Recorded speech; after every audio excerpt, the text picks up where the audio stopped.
अरे हंत सिद्ध सुर उपाध्याय साधु सर्व अर्थ के प्रकाशी मांगलिक उपकारी है। तीन को स्वरूप जनी रागते भई जो भक्ति काय को नमाए स्तुति को उच्चारी है। धन्य धन्य तुम्ही से काज सब आज भयो कर चोरी बारंबार वंदना हमारी है। मंगल कल्याण सुख ऐसो हम चाहते हो मेरी ऐसी दशा जैसी तुम धारी है। हो मेरी ऐसी दशा जैसी तुम धारी है। तीन भुवन में सार वीतराग विज्ञानता शिव स्वरूप शिव का नमो त्रियोग समारी के।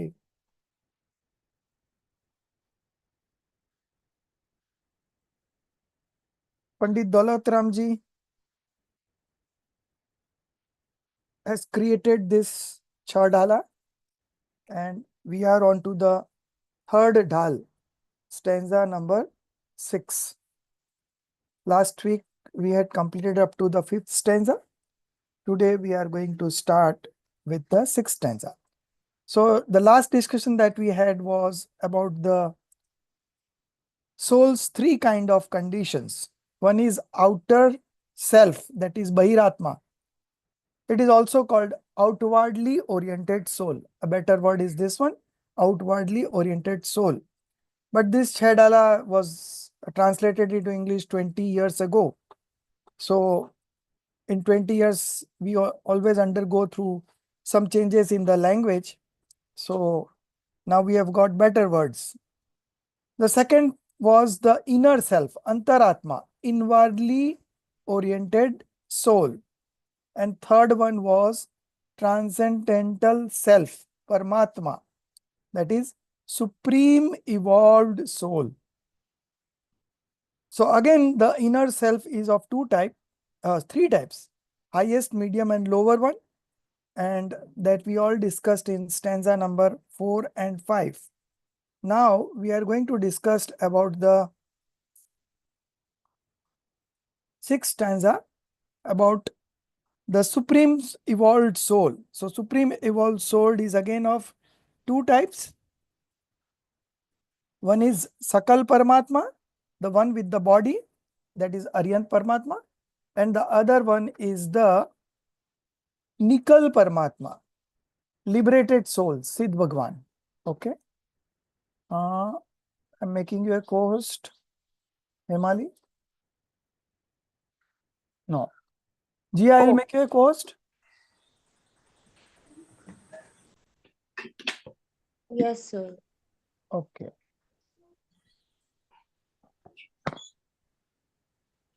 અરે આમાં ડોક્યુમેન્ટ કેતે ખોલવાનું મને આવડતું નથી આ આમાં document Fine. So you can share the textbook. In meantime, I am reading. So the supreme evolved soul is of two types, one with the body and one without the body. So we had discussed one with the body in the 5th stanza. Today we are going to start with Nikal Paramatma, one without the body. So one who has destroyed all kinds of karma, material karma, psychic karma, and quasi karma, dravya karma, bhav karma, and now karma. Okay. And that is the liberated soul. Okay. Siddh Paramesti. So what is the nature of the liberated soul that will be discussed in this stanza, and the message of meditation for reaching to that particular transcendental self, that is Paramatma. Okay. ज्ञान शरीरी त्रिविध कर्ममल वर्जित सीध Mahanta Teh निकल अमल परमात्म भोगे शर्म अनंता बहिरात्मता हेय जानी तजी अंतर आत्म हुजे परमात्म क्यों ध्याय निरंतर जो निज आनंद पूजे.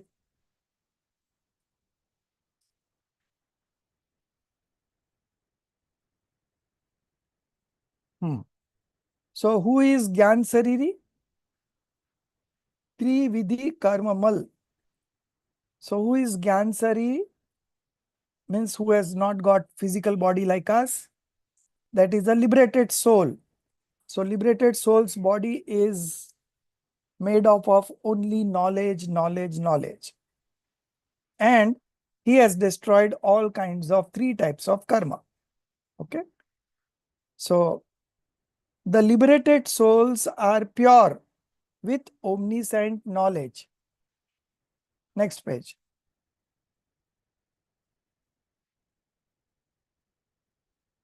And are without the gross body. Okay, so as we have gross body, they don't have gross body. They are without gross body, they are without material karma, quasi karma, and psychic karma or thought karma, bhav karma. So they are devoid of all 3 karmas. That is the meaning of the first line.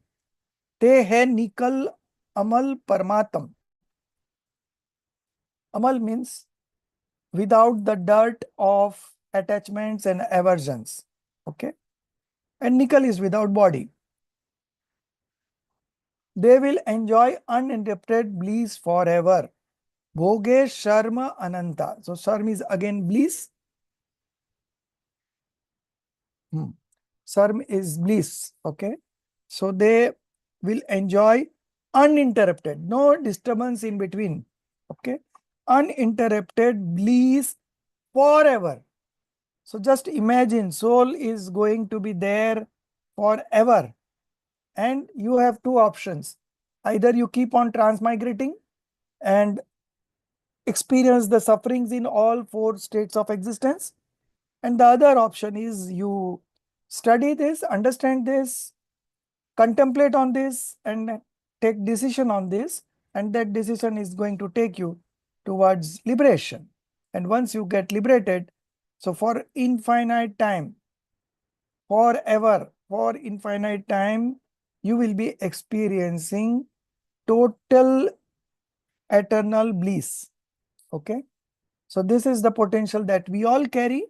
And if we take right decisions at the right time, in the right manner, as prescribed by our omniscient God, we will also get liberated. It is not something that we cannot get liberated. As they were just like us and they rose from that position and they are God now. Similarly, we can also manifest our godhood and become permanently blissful. Now, understanding the 3 types of conditions, the inner self, the outer self, and the transcendent self. What is the outcome? That is explained in the next paragraph. The outer self-living being must give up. No, this is same. We are continuing the next paragraph. Previous page only. Yeah, this paragraph. The outer self-living being must give up his wrong belief because outer self is not enjoying anything, is just suffering, right? So he has to give up his wrong belief in order to progress to the inner self stage. Okay. So the first task would be to give up the wrong belief because of which we are considered as outer self. And when you give up wrong belief and you manifest right belief, you progress to the inner self stage with right belief. Okay. And again, that inner self is of 3 kinds, higher, medium, and lower. To go through all these 3 phases and with further progress, by meditating in order to achieve the transcendental self and eternal spiritual bliss. Okay. So you can also become a Paramatma. Each soul can become Paramatma. Each soul is carrying that potential to become supreme self. Okay. So we have to realize our potential. That is the only way we can be permanently blissful. Okay. And that way, the path is shown by the omniscients, and in that lineage, the acharyas and upadhyayas and sadhus and scholars, and it has come to us in the form of this Jinvani. Okay. So the path is quite clear now because of this Jinvani. Okay. We may not have true monks right now in our contact. And of course, there is no omniscient being right now, but true monks could be there, but we are not aware of their existence. Okay. So we manage with the Jinvani, and Jinvani is depicting the same thing. So as we brought a new mobile phone, and with that literature that comes along with the instrument, we understand all the functions and start operating it. Similarly, this Jinvani is giving us some instructions. And if we follow that way, we will be also start enjoying the eternal bliss. The next one, 7th stanza. Characteristics of non-living substance, matter, medium of motion and medium of rest.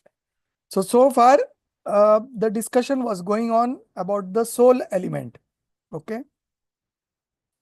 Soul substance. And now the discussions will move on to the other 5 substances like matter, medium of motion, medium of rest, space and time. And we have already studied this 2-3 times in earlier our syllabus, but still we will just go through it once again. So, Madhuji, you read. You'll be able to read? Yes, sir. Okay. Stanza 7. Characteristics of non-living substances, matter, that is matter, medium of motion and medium of rest. Sir, I'll just read it. I don't know the tune exactly. No problem. You can just read it. Okay. Okay, sir. चेतनता बिनु सो अजीव है, पंच भेद जाके हैं, पुद्गल पंचवरन रस गंध गंध दू फरस वसु ताके हैं, जिये पुद्गल कु चलत सहाई, धर्म द्रव्य अनुरूपी, तिष्ठत होत सहाई, अधर्म जिन बिन मूर्ति निरूपी. The omniscient Lord has preached the following. The substances not having consciousness are known as the non-living. They are of 5 types: the matter, the medium of motion, the medium of rest, the space, and the time. Those with color, taste, smell, and touch attributes are known as the matter substances. Colors are of 5 types: black, white, red, blue, and yellow. The tastes are of 5 types: sour, sweet, acidic, bitter, and pungent. The smells are of 2 types: sweet and foul. The touches are of 8 types: hot, cold, smooth, rough, soft, hard, light, and heavy. The medium of motion is a formless substance and is the instrumental cause in the motion of the soul and the matter. The medium of rest is also a formless substance and is the instrumental cause in the stoppage of motion of the soul and the matter. I'll continue, sir. So this is quite clear because we were discussing the 7 fundamental elements, and in that we have already discussed about soul, and under the known soul, these 5 substances are explained. Okay. So we know all this. So we will move on to the next one. You can read the next one also, Madhuji. Ji. Stanza 8. nature of the space and the time, and the inflow of karma. सकल द्रव्य कौवास जास में सो आकाश पिछौना पिछाणु नियत वर्तना निस्दिन सो व्यवहार काल परिवानो यूं अजीब अब आश्रव सुनिए मन वच काय त्रियोगा मिथ्या अविरत अरु कषाय परमाद सहित उपयोगा. The substance that gives accommodation to all the universal substances is known as the space substance. The time is the time is the substance that keeps on transforming itself and also is the instrumental cause for the remaining five universal substances transformations. This is known as time from an absolute point of view. Day, night, hours, etc. are known as the time from the conventional point of view. This way, the author describes the non living substances. Now, he describes the nature of the inflow of karma. The inflow is one of the seven elements. It consists of five types as follows: 1. Wrong belief, mithyatva; 2. Vowlessness, avirati; 3. Carelessness, pramad; 4. Passions, kashai; 5. The vibratory activity of the space point of soul, that's yoga. These five dispositions of the soul are the reason for attracting karma to the soul. The difference between the subjective inflow, that is bhav asrav, and subjective bondage, that is bhav bandh, is as follows. The modifications of the soul in the form of wrong belief and delusions are known as the subjective inflow. The intensity of these bad modifications is known as subjective bondage. Panu, aage, sir? No. So you see, the non-soul element consisted of five substances, and matter, medium of motion, and medium of rest. These were discussed in the stanza number 7. And in the stanza number 8, the balance two substances, that is space and time, is being explained. So that also I will skip because we all know about that. Now moving on to the influx or inflow. Okay, that is the next element. So we discussed soul, non-soul. Now the third one is influx. So what are the five causes of influx? Mithyatva, avirati, pramad, kashai, yog. So mithyatva is wrong belief, false belief. Okay. Avirati is non-restraint, that is woelessness. You are not able to take woe. Okay. So it is called non-restraint. The third is carelessness or negligence. Negligence would be a better word. You can write down near carelessness, negligence, and woelessness will be non-restraint. The fourth one is passions. There is no doubt about that. The fifth one is the vibratory activity of the space point of soul. Okay. So this vibratory activity of the space point of soul, why this vibratory activity happens? Because there is corresponding some activity in the mind, speech, and body. Okay. So for every action that is taking place in mind, speech, and body, there would be a vibratory activity. Atma Pradesho ka kampan, shivering, you know. So that is the vibratory activity of the space point of soul. And that is because the karma are coming in. Because of this vibratory activity, the karmas are coming in. So these are the five causes. Okay. 5 causes of influx of karma and the bondage of karma. Okay. If there is an influx, there will be a bondage, corresponding bondage also. Okay. So there is no doubt about that. Whenever there is an influx, there will be a bondage. So what we could do? We can do one thing. We can stop the influx. If the influx is not there, the bondage will not be there. Okay. And the older karma will come and go away. New one, we are not binding it only. Okay.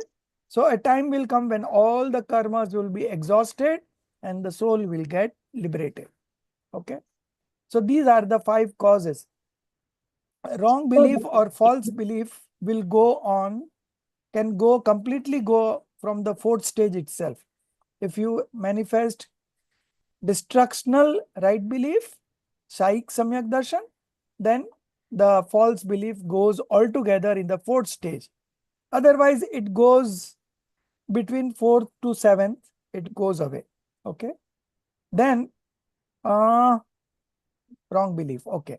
Then woelessness. Woelessness is achieved in the 5th stage. Okay. So when you go into the 5th stage of spiritual development, that is the time you are able to take woes. Then pramad. Pramad goes off in the 6th stage. 7th stage is apramad, without negligence. Okay. So up to 6th stage, pramad is there. Okay.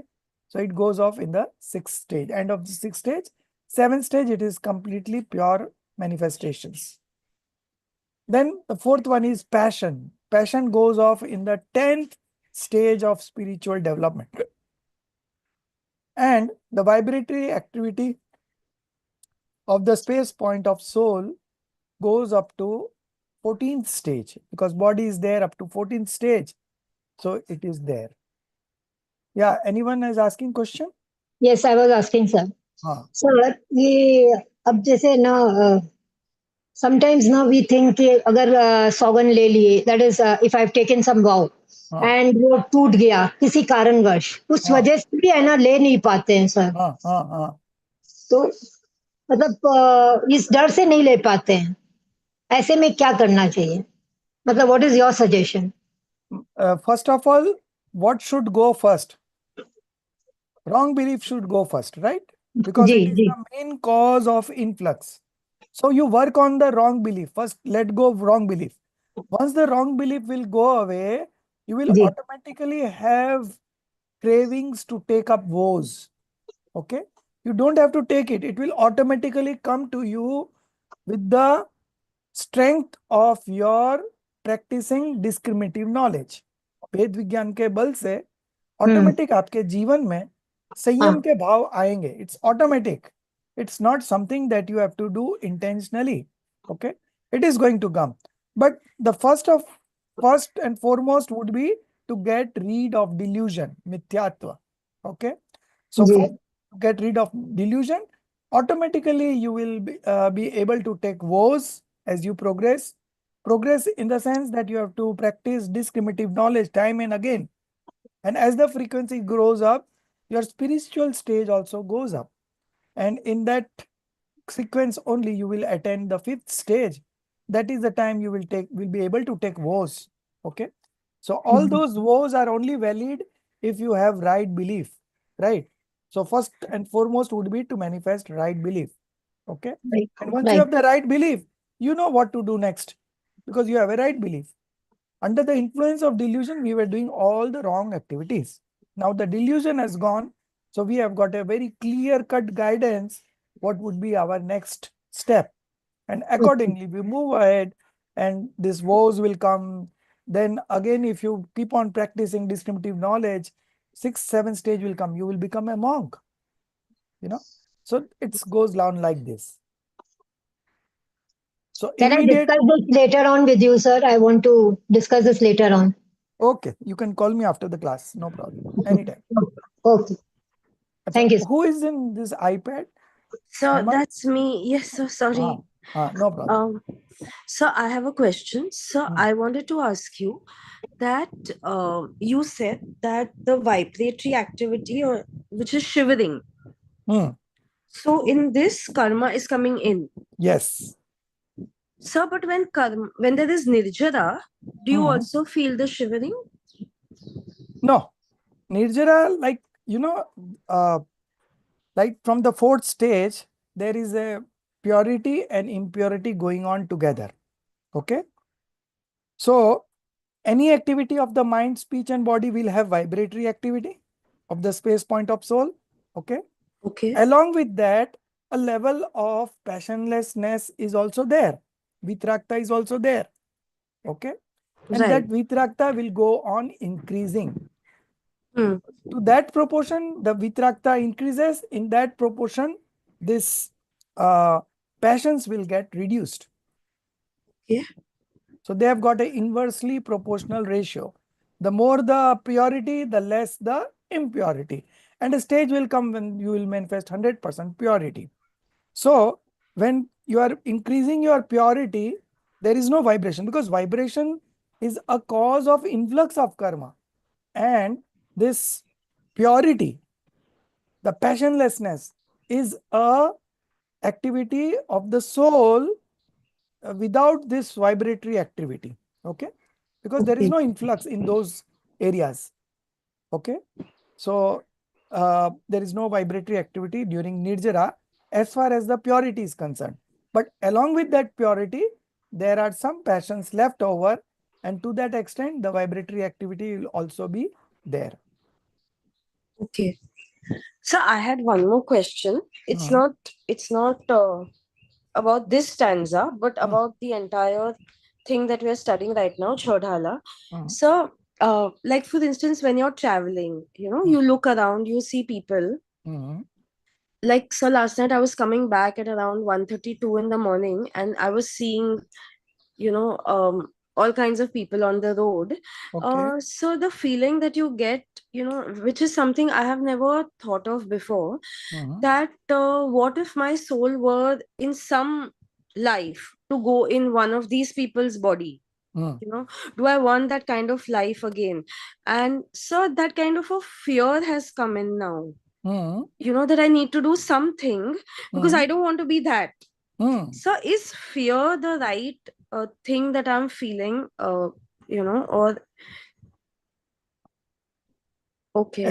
Every sentiment of yours, not yours, all the souls in the universe, Hmm. is the perfect sentiment at that point of time, right?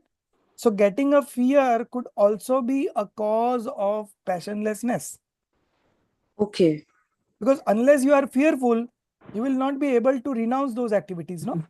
Correct. Right. So now, because of your wisdom, development in your wisdom, you are able to judge that this is not what I want and this is what I want, right? Hmm. So of course, looking at people suffering from those mistakes and faults, and we always feel fearful that thank God I'm not into that.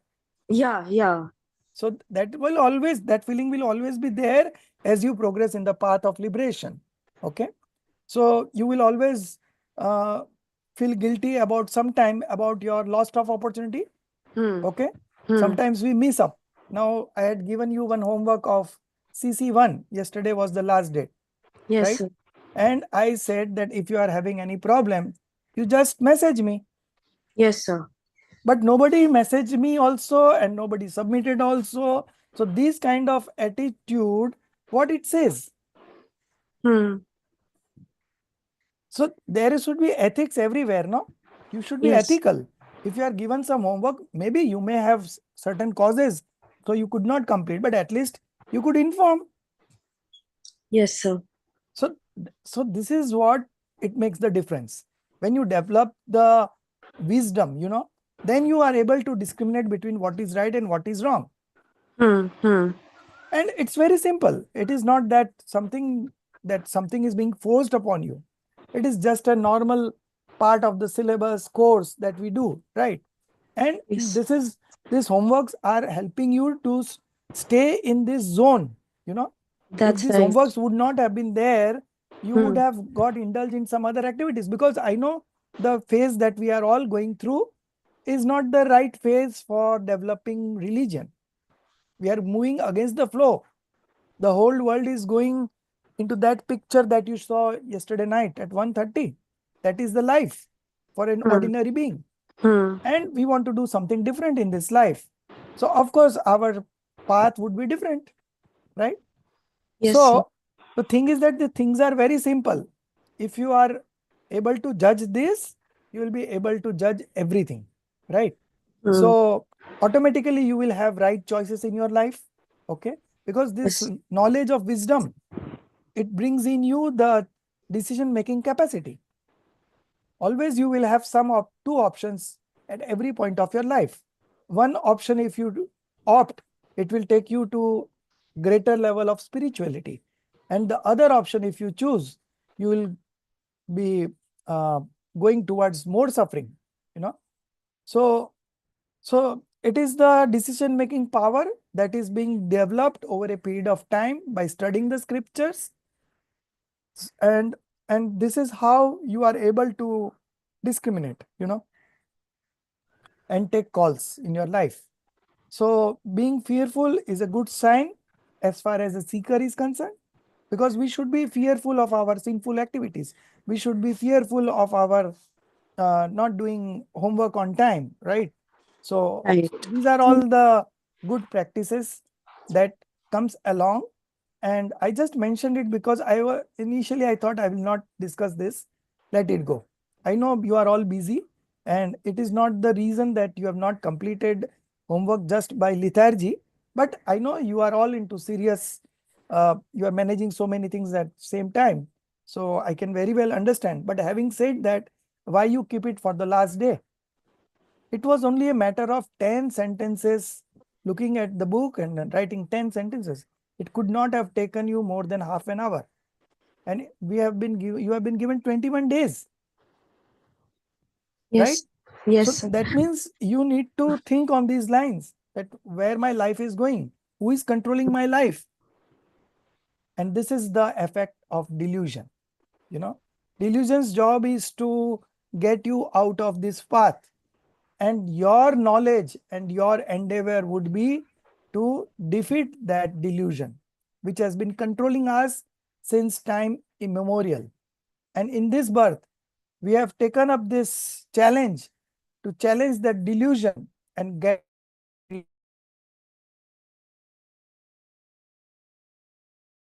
As you said, okay, this is one of the rarest thing that we have got.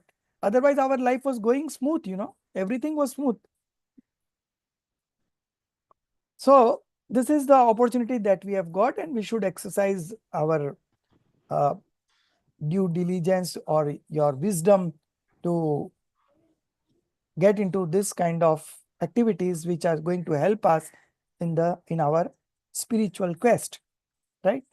So Yes, sir. automatically things will come, no problem. And getting a fear is also a very good sign, so that next time you are more careful and aware. So, Hmm. I'm sorry. So, is it okay if I submit my homework by tomorrow? No I problem. went through all. See, Actually, I I went through don't all mind. the I don't lectures. mind. I know that you are all into some, you are all having a very busy life out No, there. sir, I'm not busy. It is, I just keep doing hajar things, and then Yeah, on I the know. train every day I listen to 15, 20 minutes, 15, 20 minutes. But I'll submit it, sir, tomorrow. No problem. No problem. I Okay, have sir. never mind about these things, and I don't give much importance to this also. No, sir, it's But for us as only. a life of discipline, right? Yes, sir. These are all the best practices that we should do. From that Yes. perspective only, I am just discussing this thing. Otherwise, I don't have any issue, and I don't give much importance to those things. But as a, like, whatever you do in life, not only this about this syllabus and this homework, even in your day-to-day life, in your office, in your relationship, uh, taking care of your elders, everywhere you have to exercise this, your ethics, you know, what is ethical in that stage. So I think one quality that I like, and which I give much weightage into it, is this ethics in your life. If you want to manifest right belief, then ethics is the first thing that you should have in life. Everything else is very, very secondary, you know. Primary things, you should be ethical. And if you are ethical, you will do all the right things at the right time. At least in thought process, we Yes, should sir. be ethical. Activity wise, we don't mind because it is something not in our hand. But in terms of thoughts, in terms of our strategy, in terms of our planning, we should be very alert and aware of what are our responsibilities. And that makes us a good human being, you know. And that feeling you only will carry. If you are Correct. ethical in your life, you will always be happy. I have experimented a lot onto this.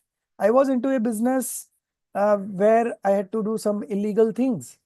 And then I got connected to this Jinwani and I understood that I am getting money according to my past punya, auspicious karmas. So why I should do wrongful things? And that's where I left that business, which I was like, I could say that I spent my youthful years, maybe from 18, I was into it to 30 years. So I left that business in one moment, just thinking that I'm going to get money according to my auspicious karma. So I need not do any wrongful things in my life. But with that objective, I struggled and I got very successful and got retired within a span of 8-10 years only. So this is the potential that it carries, So the first thing in life should be your ethics. And I put a lot of weightage on that. Even if you have less talent, less intelligence, no matter. You will acquire everything, only you if you are ethical. So ethical means in all ways, not only I'm talking about this homework, but in all ways, whether you are taking care of your parents, in-laws, uh, spouse, children, what could be ethical thing about the children? You should imbibe in them the Jaina sanskars. You should Right. send them to Pathshala. This is your ethic towards your children. Right. If you don't send him to Pathshala today, they will send you to ICU. And if you send him to Pathshala today, they will be they will be an instrumental cause for your Samadhi Maran. When you leave this body, you will be in a very peaceful state. Right? So these are some of the challenges that we have. And with a little bit of thinking, we can really take the right decisions. Nothing very difficult. Only thing is that you have to think out of the box, Traditions will go like that only. ये तो चलता है. But as far as the path of liberation is concerned, कुछ नहीं चलता है. Very clear, right? So Yes. this is going to make a difference in your life. Okay. So the 5 disposition of the soul are the reason for attracting karma to the soul. Sir, one more question, sir. Sir, I have one question. Can I say? Yeah. आपको कुछ बोलना है क्या सौम्या जी? Sure, please go ahead, ma'am. हाँ, हाँ. So ये fifth वाला, the vibratory activity of the space point of soul. तो soul तो अपना मतलब it's not an object. तो ये vibratory activity, the thoughts that are coming and going, वही है ना? हाँ. So it could be thoughts, हाँ. it could be your speech, it could be your body activity. All three brings in this vibratory activity. Yes. Even if you are in a meditation pose, right? You are not doing anything in terms of body activities. You are not talking anything, right? So you are silent, you are stationary. Still, the thoughts goes on in the mind, and because of the thoughts, there is a bondage happening all the time. जी. Thank you. So when you concentrate in yourself, at that time, the thoughts only don't arise. And that is the true Gupti, Mano Gupti, Vachan Gupti, and Kai Gupti, 3 Guptis that a monk have. And that is an outfall of the meditation that they do. When you concentrate in yourself, you will realize that there is no thoughts coming. Okay? So there will be no thoughts. Already you are in meditation pose, so you are not talking and you are not doing any bodily activities. And that is called the true Gupti. Gupti in English, what it is? So secret. No, not secret. Tarika. 1 minute. It is here in the sixth stal only.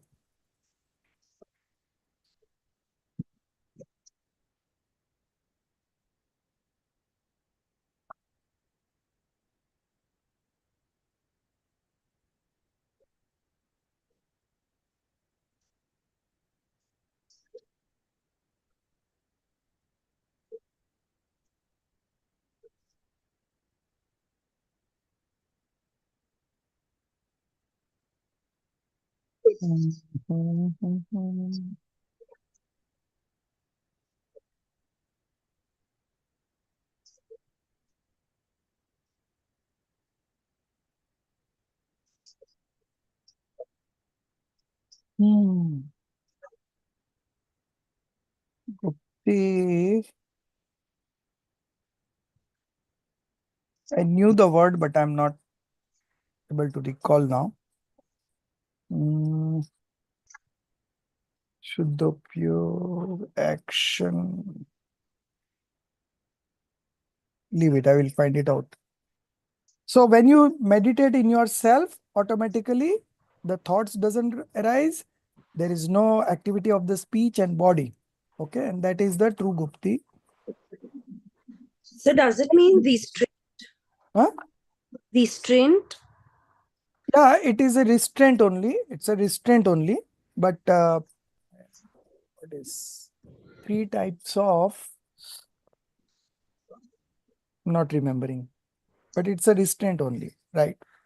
Because you are not doing anything through mind, speech and body. So now the difference between bhavasrav and bhav bandh. Okay. So Sir, bhav. I had one question, sir. Sir, the inflow is due to 5 reasons that are given on the screen. Right. Mithyatva, Virati, Pramad, Kashaya and Yog. In second chapter of Mokshamar Prakashak, we read that Prakriti, Pradesh Bandh are due to Yog and Sthiti and Anubhag Bandh are due to Kashaya. Passion, yeah. So are all out of the 4, these are 4th and 5th. So the other 3, the 1st, 2nd, 3rd are inherent in Kashaya or what?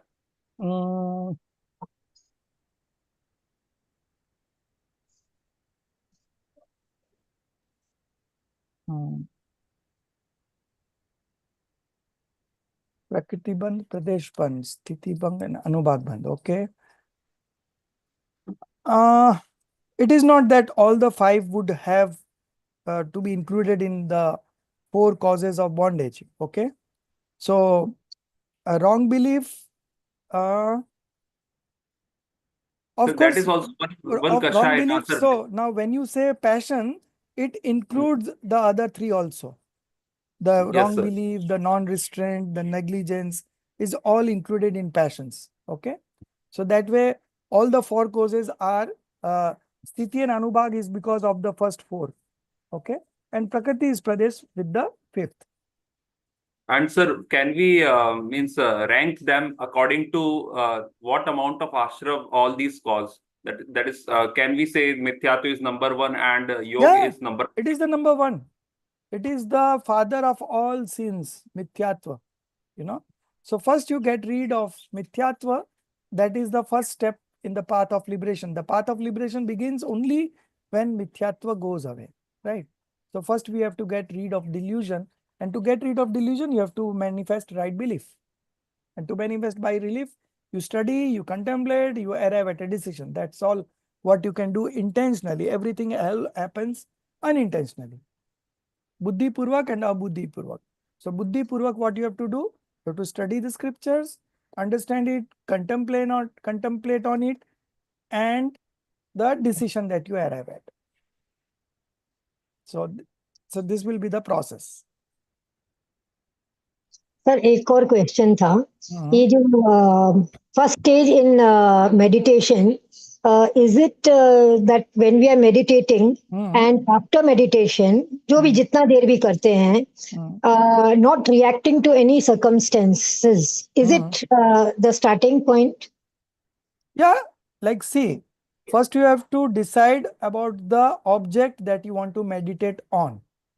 You want to meditate on your respirations, breathing, or you want to meditate on your soul. So if you want to meditate on soul, you have to understand the nature of soul first. So once you decide on that, the meditation automatically follows. Okay. And unless and until you don't decide, the meditation doesn't start only. Right. So that's why we don't have shibits for meditation. Because our emphasis is on the study. You study, and arrive at a decision. And then you realize yourself. When you realize yourself, that is the time the meditation starts. Okay. So normally speaking, the meditation, we say we are doing meditation, but actually we are doing is contemplating. Either we are contemplating or we are studying. That's all. Okay. And real meditation would be only when you realize yourself and concentrate on the self. That is the real meditation. So there is no harm in doing meditation, but the emphasis is in more on the study. Swadhyay ko param tap. It is the out of the 12 penances, Swadhyay is considered to be the topmost. Why? Because by doing Swadhyay, you are able to understand the other 10 forms of 11 forms of penance. Through Gyan. Yes, Swadhyay. Swadhyay means study. Yeah. So it is, so basically whatever time you have, you spent on Swadhyay, read yourself, contemplate on it, and arrive at a decision. That is the shortest cut. Shortcut. So Samayik is also meditation, no? Yeah, Samayik is also a form of meditation So only. Sir. you are only looking into your inner self at that time. Yes. Right. It is like that only. So, Okay, thank you. So difference between the Bhav and Bhav Okay. Bhav is psychic influx and Bhav is psychic bondage. Okay. What is the difference? The modification of the soul in the form of wrong belief and delusions, okay, are known as the subjective inflow, bhav asrav. So it is not only wrong belief and delusion, but along with that, there is attachment and aversions also. Okay. Okay. So delusion, attachment, and aversions are the psychic inflow. The sentiments of delusion, attachment, and aversion are the psychic influx, and intensity of these bad modifications is known as subjective bondage, that is bhav. And if you indulge in those three, the delusion, the attachments, and aversion, that is called the psychic bondage. Okay. Don't get yourself entangled in it. If you get entangled, so when there is a rise of influx, there will always be a bondage. Okay. You cannot stop in between. So only way you could do is you can stop the influx. Then there will be no bondage. Okay. So now other elements coming up. After influx, we have bondage, stoppage, then dissociation of bondage and liberation. So stanza 9 discusses bondage, stoppage, and shedding or dissociation. Soumya, you read.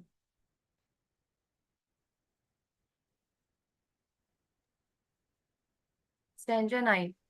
Advice to get rid of inflow, ashra, the characteristics of bondage, bandh, stoppage, samvar, and shedding nirjara. यही आत्म को दुख कारण ताते को तजिए जीव प्रदेश बंधे विधि सौ बंधन का बहु न सचिए शमनम तेजो कर्म नावे सो संबर आदरिए तपवल ते विधि चरण निर्जरा ताहि सदा चरिए.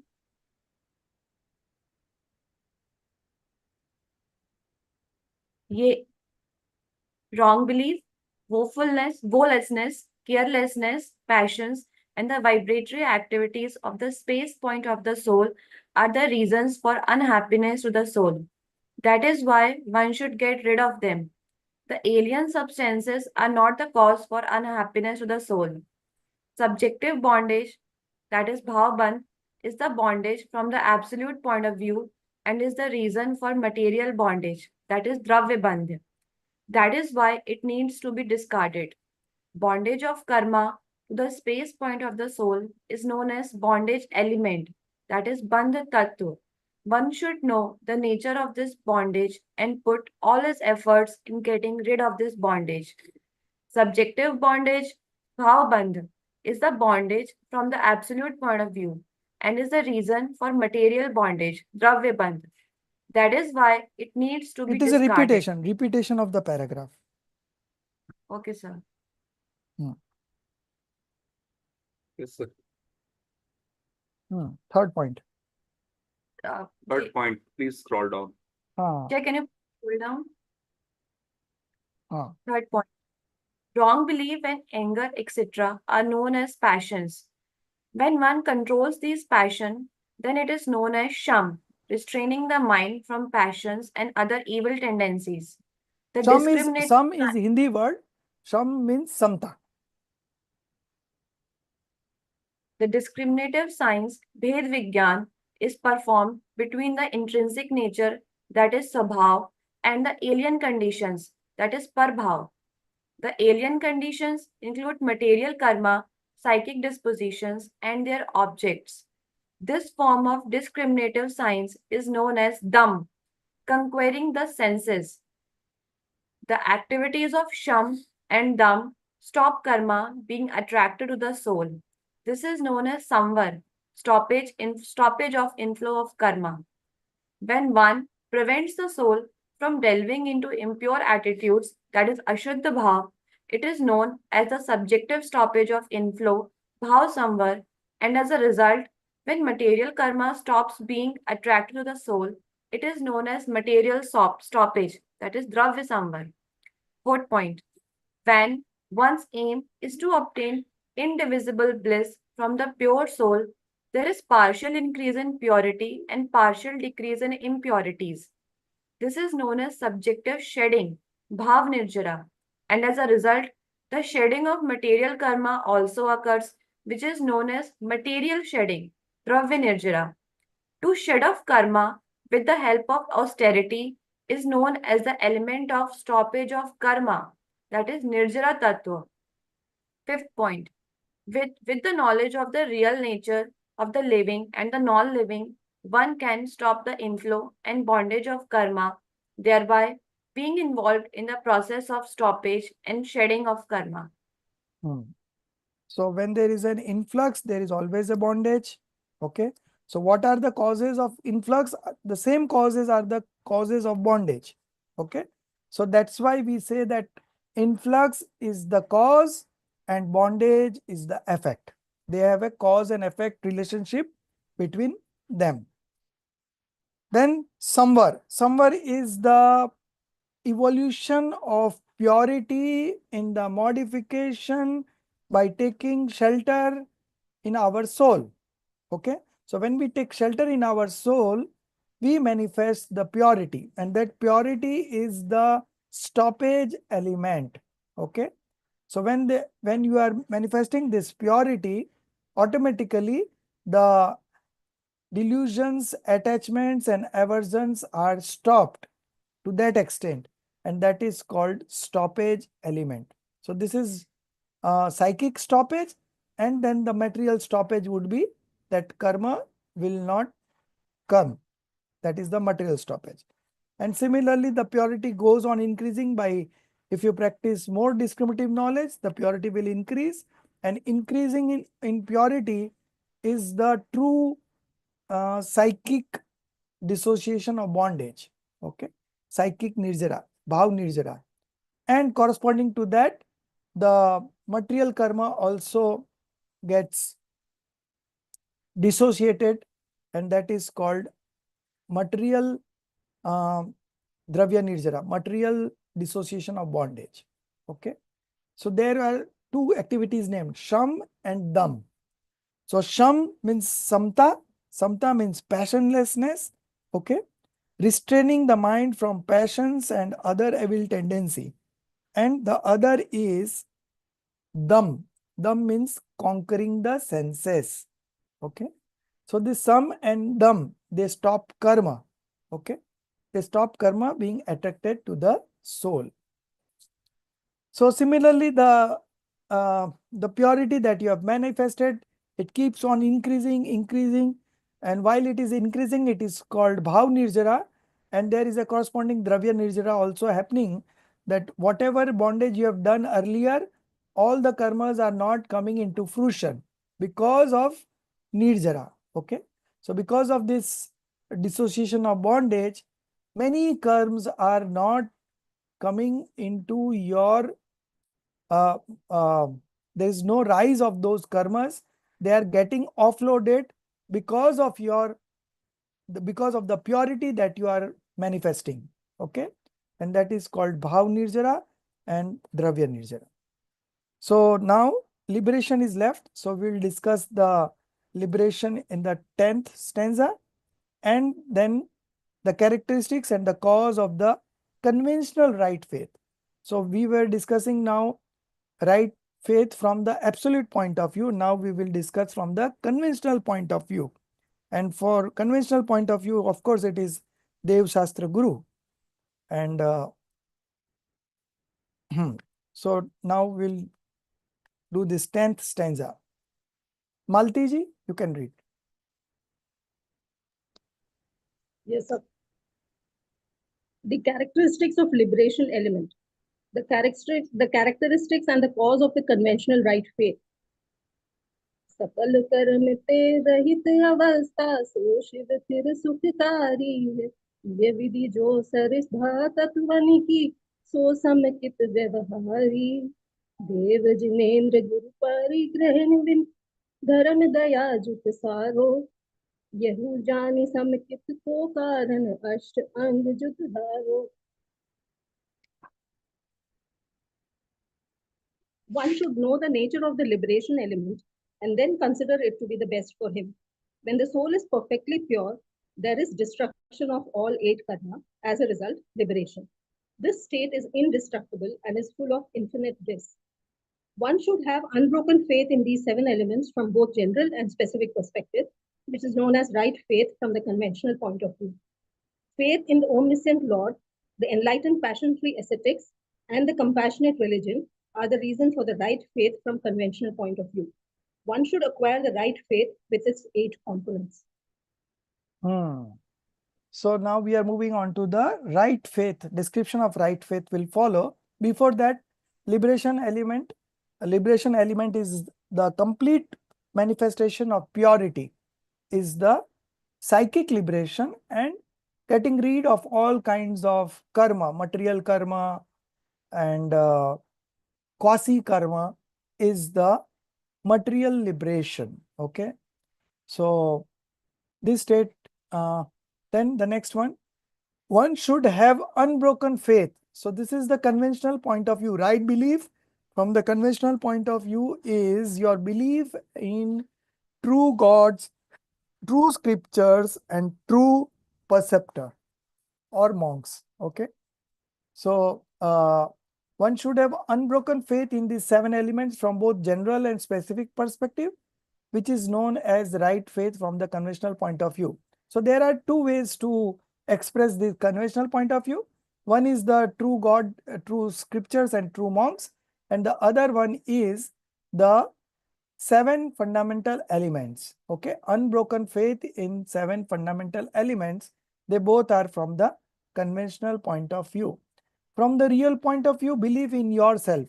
Okay, belief in yourself soul is the right belief. So this is conventional right belief from the conventional point of view. Now one should acquire the right faith with its 8 components. So along with the right belief comes the 8 components. It is not that when you manifest right belief, these 8 components come all together automatically. No, it keeps developing. Before getting the right faith also, we start developing these 8 components. And when you are manifesting the right belief, then only we can officially say that you have got these 8 components. But otherwise it starts manifesting gradually from the previous to getting the right belief, they start manifesting. Okay. What are these 8 components of right faith? सम्यक दर्शन के 8 अंग, निशंकित, निकांक्षित, निर्विचिकित्सा, अमूढ़ दृष्टि, then उपगुहन, स्थितिकरण, वात्सल्य, प्रभावना. Okay. So what is this nishankit? Okay. Doubtlessness of elements. Okay, Nishankit. So you don't have any doubts about the nature of the 7 fundamental elements because you have already manifested right belief. So you must have this. There's no doubt about the nature of the 7 fundamental elements. So this topic of 8 components of right faith belongs to which exposition? Can anybody try?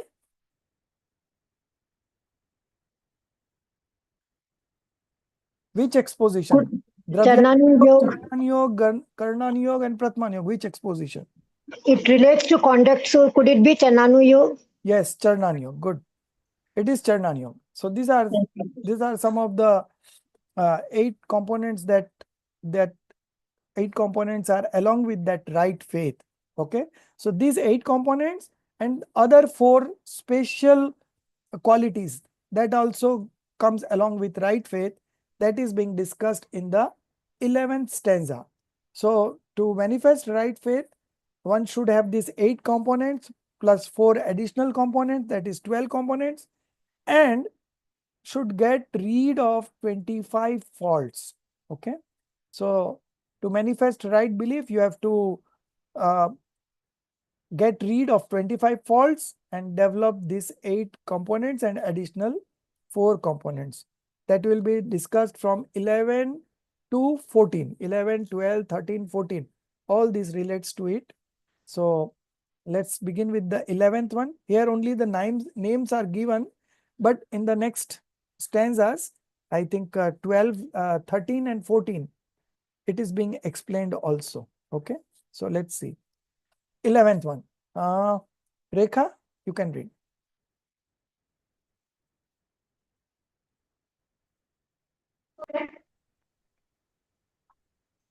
The right faith has 25 faults and 8 components.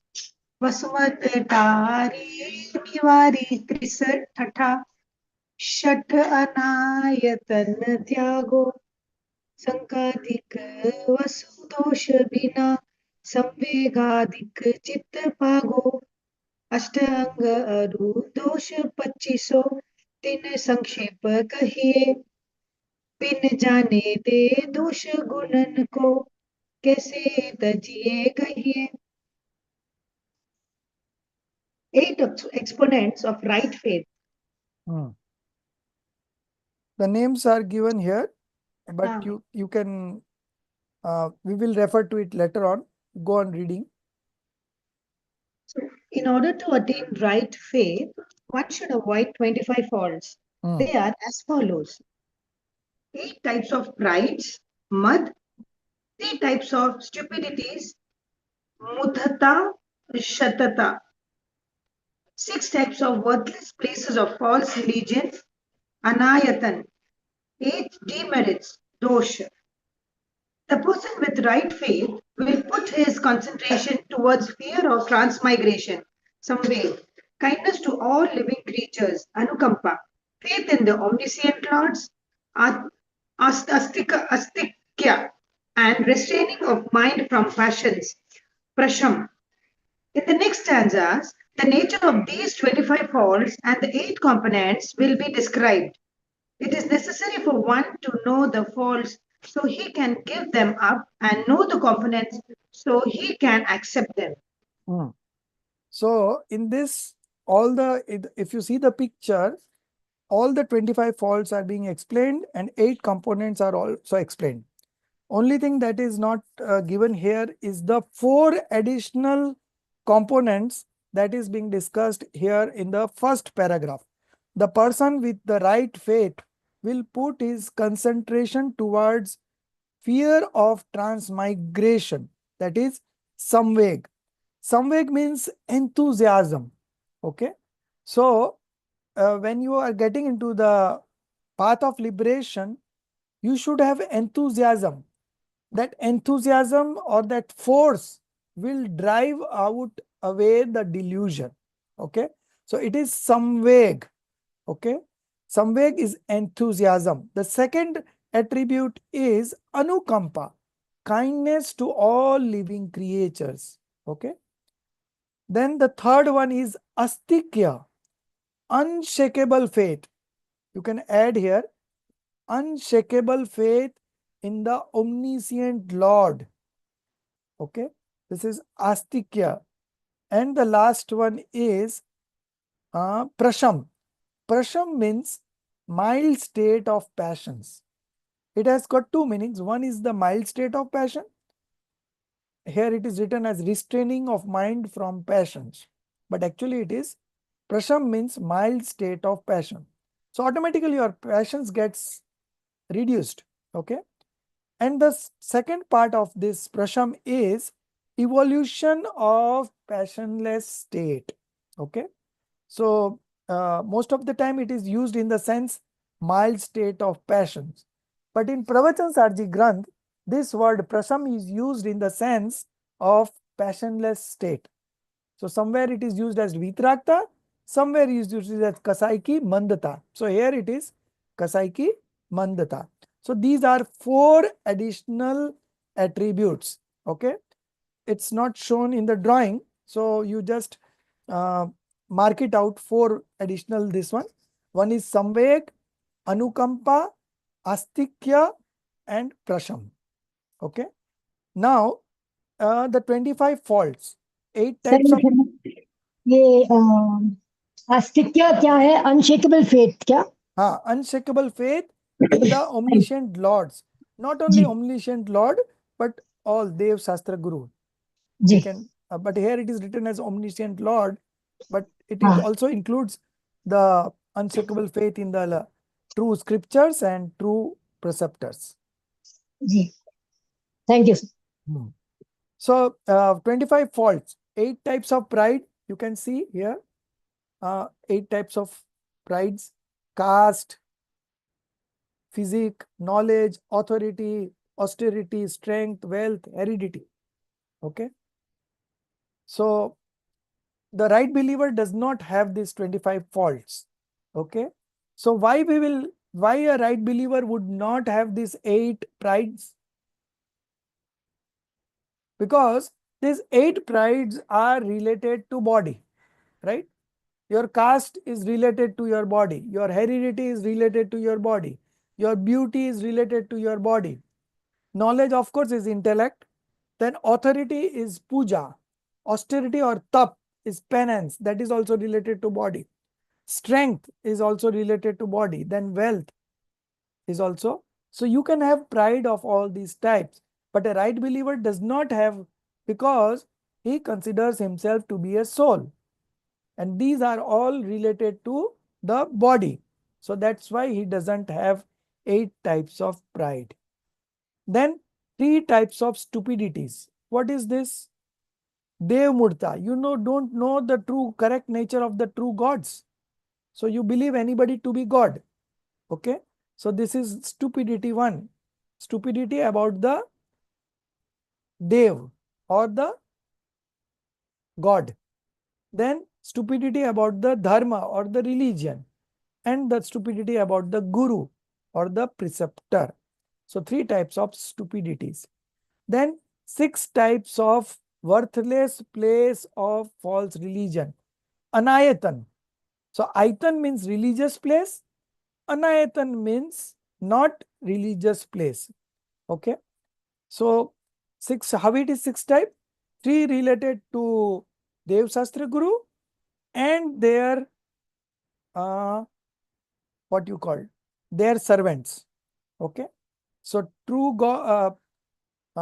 What are the 6 types of worthless places of false religion? So first would be 1 minute. It is given here in verse stanza number 13. Everything is explained. 8 prides are also explained in 14, 13 and 14. Okay. So you can see on page number 68, the 6 worthless things of false religion. The false lord,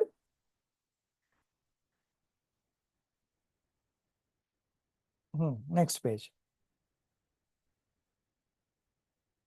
This one. The false lord, the false scriptures, the false teacher. then uske sevak, the followers of the false lord, the followers of false scriptures, and followers of the false teachers. Okay, so this becomes 6 types of worthless places. So 8 plus 3 11 plus 6 17, and the last one is 8 merits. So opposite of 8 components are 8 demerits, dosh. Okay, faults.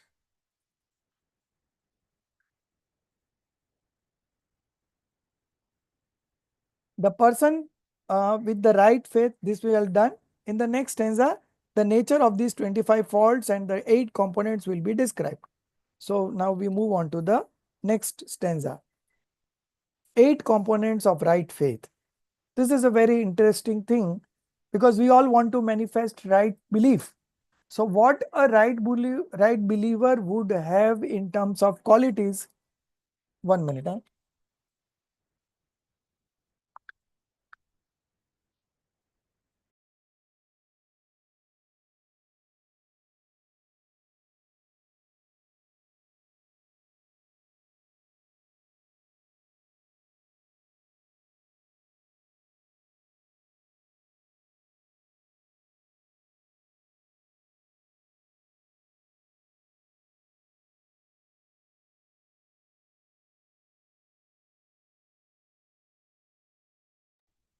Sorry, 8 components of right faith. Okay, so we all want to manifest right belief, so we should know what a right believer would be like, you know. So these are the 8 traits or characteristics of a right believer. Of course, some may have with some greater level, some may have with lower level, but nevertheless all these 8 components you could see in the life of a right believer. And not only a right believer, but one who is on the verge of taking a right belief will also have these 8 components at some level. Okay.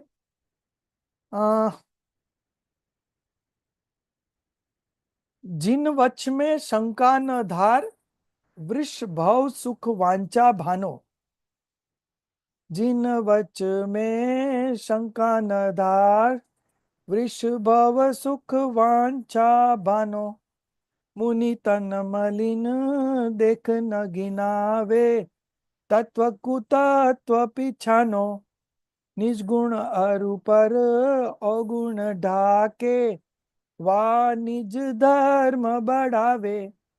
कामादिक करी वृष ते चिगते, निज पर को सुदृढ़ावे.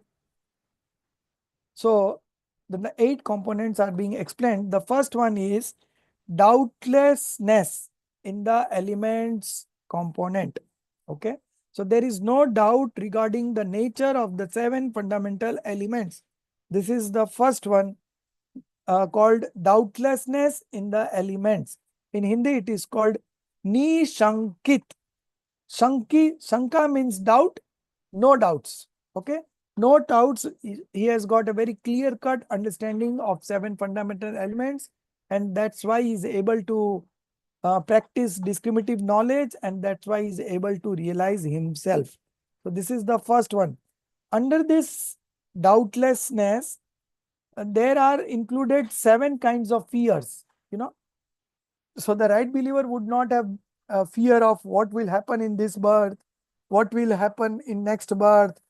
He will not have fear of any accidental thing happening in his life, you know. He will never have these 7 kinds of fear.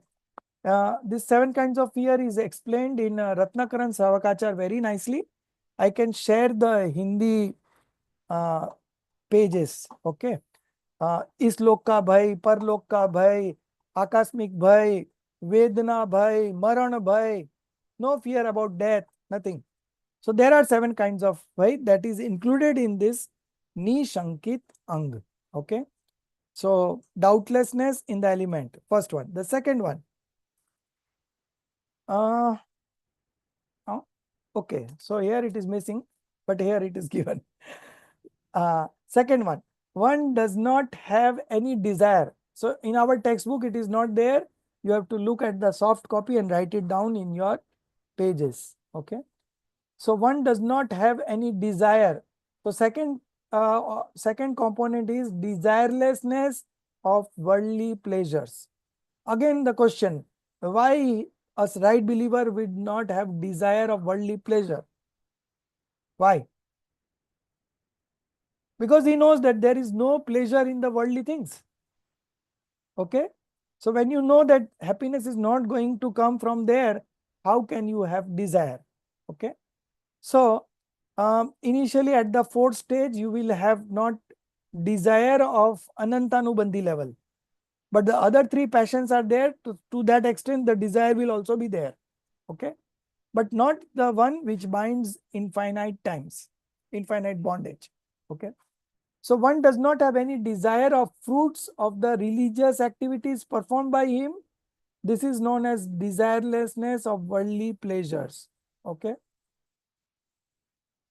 So doing any religious activity for the sake of getting a sensual pleasure is something that a right believer does not have.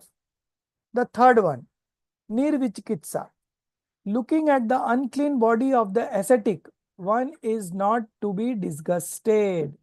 So a right believer never feels disgusted by looking at the unclean body of the monk. You know, there are stories regarding one component each in the Pratman Yoga. So I'll tell you about the stories in brief also. The first one, Ni Shankit.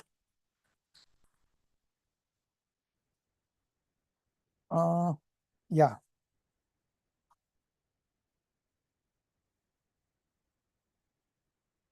Nishankit, in the first component of Nishankit Ang, doubtlessness in the element, the story, famous story is of Anjan Chor. Okay. So that story I will not explain you right now, but you just note it down.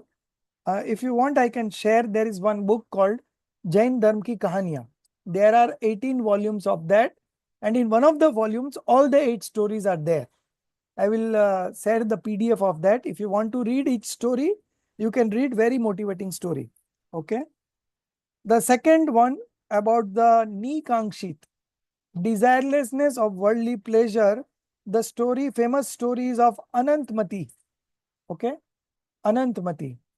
The third one is the story of Udayan Raja. Okay. So Udayan Raja and his queen, they were both very famous as a right believer. And even the celestial beings were discussing about them. So one of the celestial beings thought of taking exams of them. This is regarding non-repugnance at the afflicted one, nirvichikitsa. 1 minute, I'll give you a good name. Non-disgust towards the afflicted ones. Non-disgust towards the afflicted ones. Okay. So the right believer does not have any feeling of disgust at the sight of unclean bodies of monks. Okay. So both the king and queen were very fond of monks and they were right believer. So they were very fond of the monks. So they invited monk to their place for taking food. And while the monk was taking food, so that monk was not the real monk. Those were celestial beings in the form of a monk. Okay. So they thought of taking examination of this Udayan Raja and his queen. So they both were serving the food and the monk had vomiting.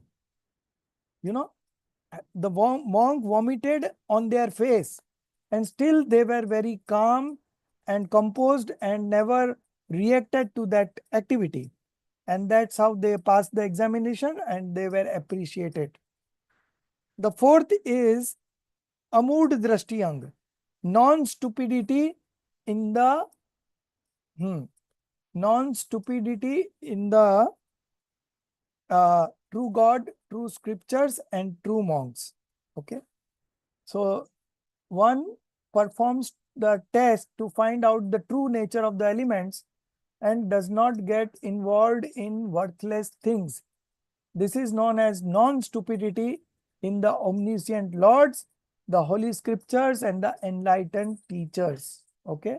So the right believer recognizes the true nature of elements as well as the true nature of gods, the holy scriptures, and the passionless monks without any delusion.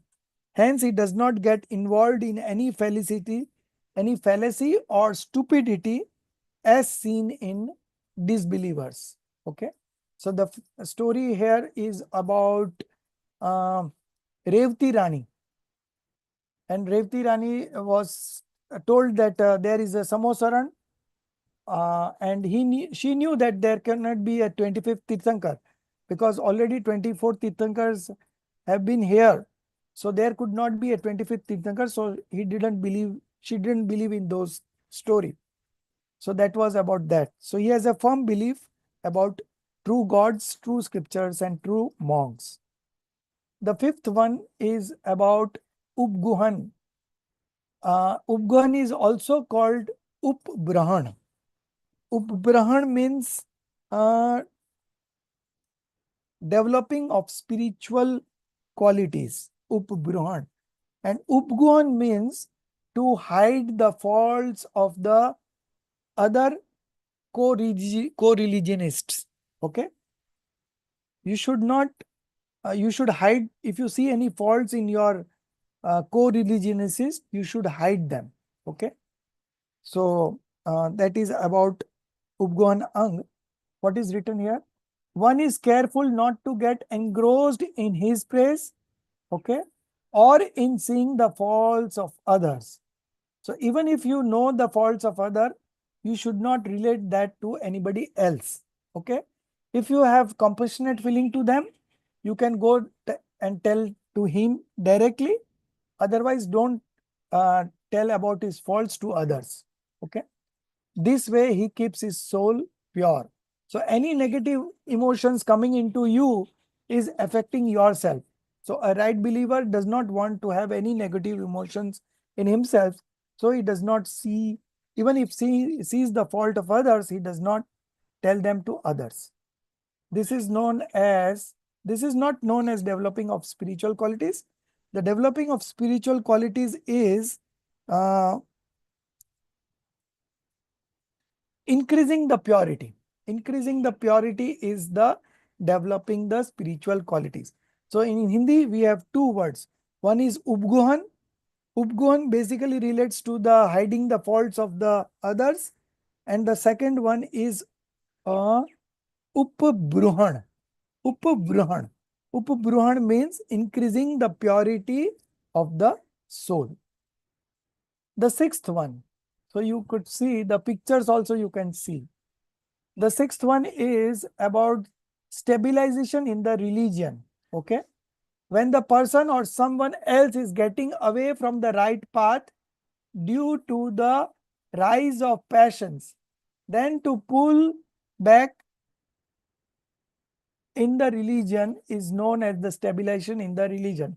So the picture here given, I think is not correct. This is about some physical accident that a person has undergone and he is helping him in that. This is not the true sense of stabilization in the religion.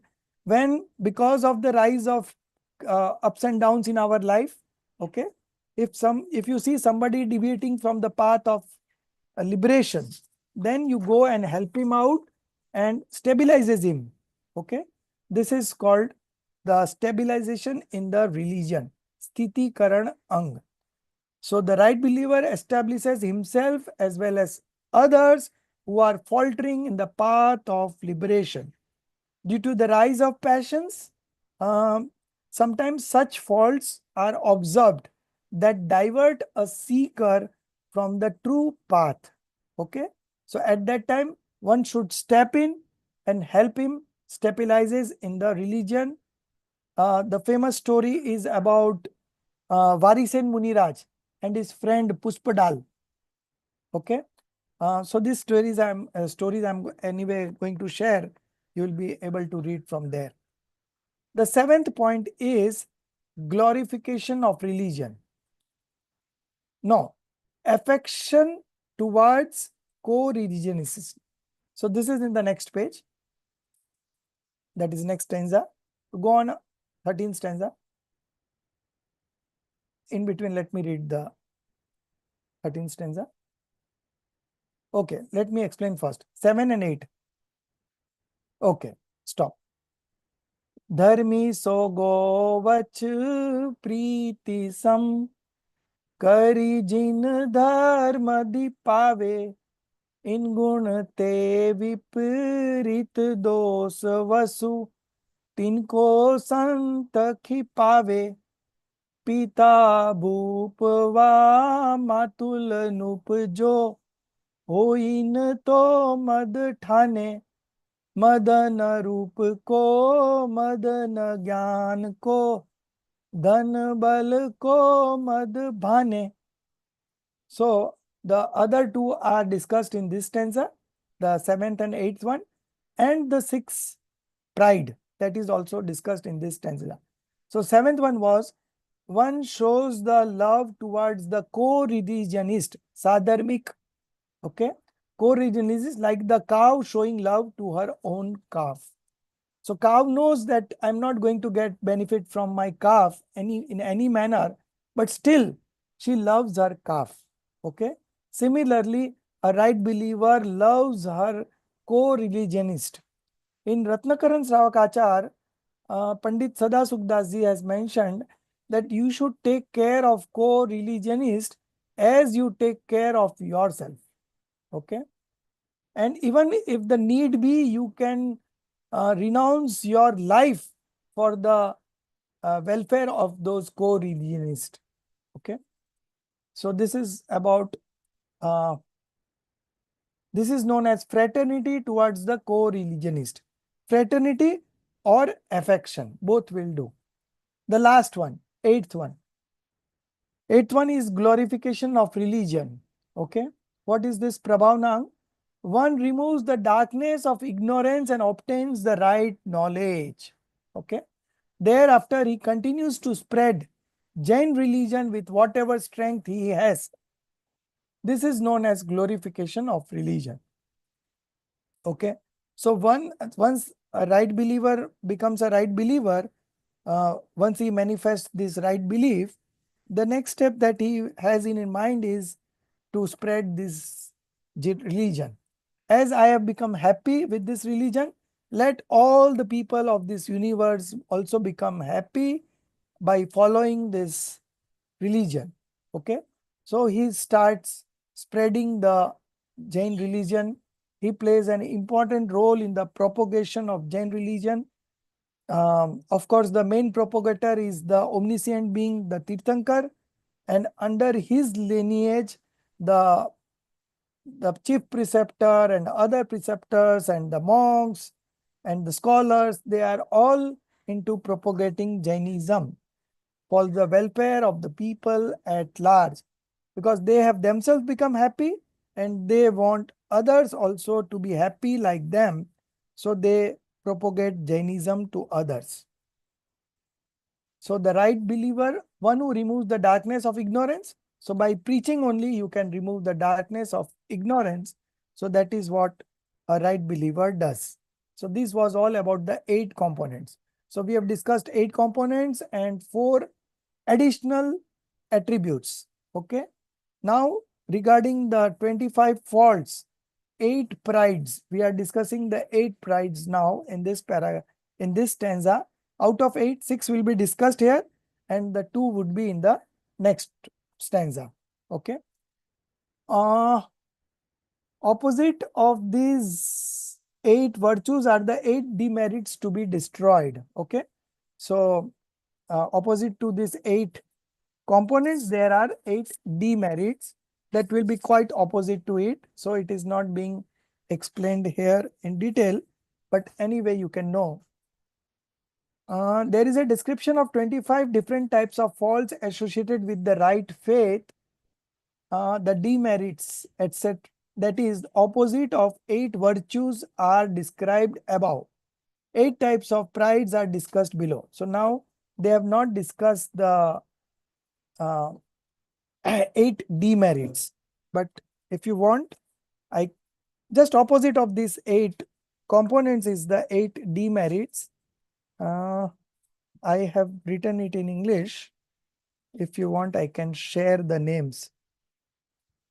The first is doubt in the nature of elements. Second, worldly desires.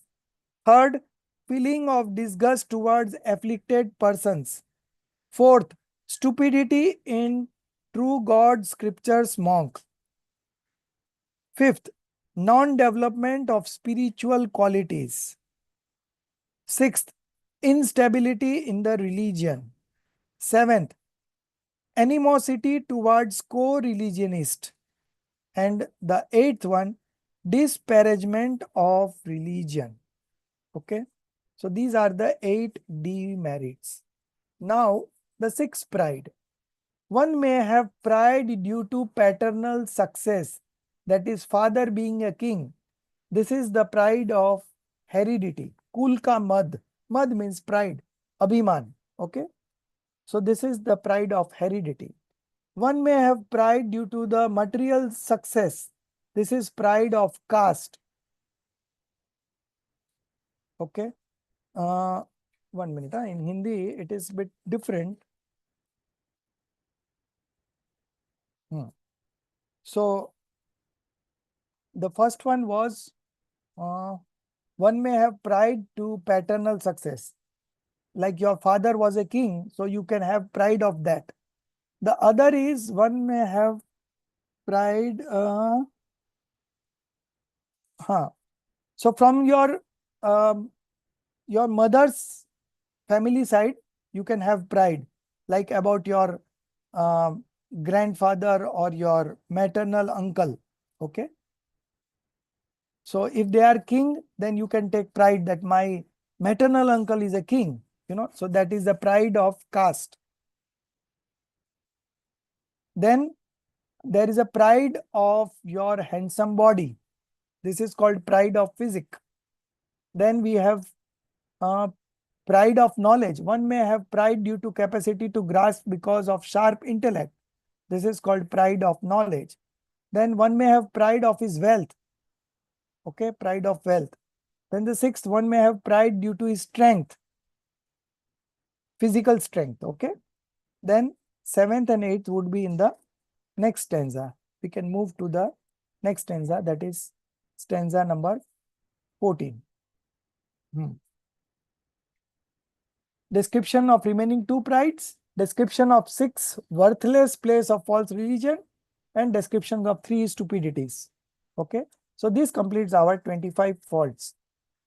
तप को मद न प्रभुता को करे न सो निज जाने मद धारे तो यही दोष वसु सम्यक कुमल ठाने कुगुरु कुदेव कुवृष सेवक की नहीं प्रशंसा उच्च रे है जिन मुनि जिन श्रुत बिनु कुगुरु आदिक तिन ही न मन करे हैं.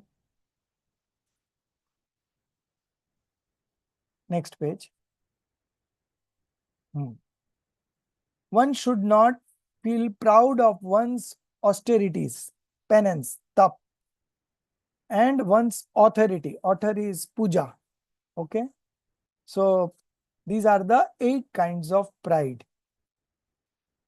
If one does not feel proud in its various forms, one can know oneself. Srimadji has said that man na hot to atre moksha hot. So Srimadji says that the biggest hindrance to people to get liberated is the pride. Okay. And a right believer does not have pride because he does not believe the body to be his own. So how can he have pride of his looks, of his wealth, of his body? Nothing. If one keeps this pride, it tarnishes one's right faith with these 8 prides. A right believer never praises or pays reverence to the false preceptor or his followers. So now the 6 worthless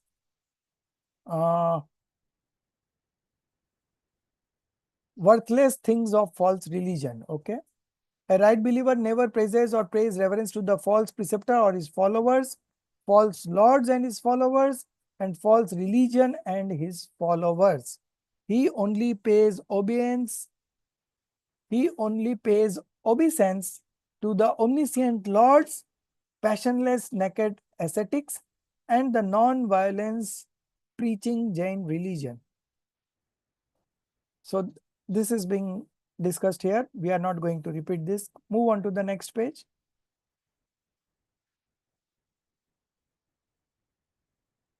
Yeah. The person with the right faith does not worship, give respect, or praise this entity, as in doing so will tarnish the right faith. So these are faults. So even if you have developed a right belief, still you can get back to these faults if you are not aware. Okay. So now there is description of 3 stupidities: to worship false teachers, to worship false lords, to worship false religion. Kudev, Kuguru, Kusastra. So you see this false god, false scriptures and false monk. It has come at 3 places. One, it was in the 8 components. The second one is about the 6 worthless things. And the third is in these 3 stupidities. So this should be discarded at any cost. False god, false scriptures, and false monks. Yeah, Himali. So the last time when we had discussed this, you had said, for instance, people worshipped Asaram Bapu for years, and then they found out. And so, sir, I wanted to know, in the previous life or lives, that we are destined at false gurus or false lord or false scriptures. Like what pap activities we would have done to get these? The first is of course, the delusion. So we have studied delusion, inborn delusion, and the acquired delusion.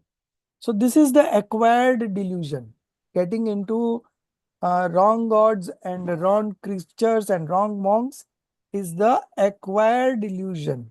Okay. So we have been indulging in that since time immemorial. Okay.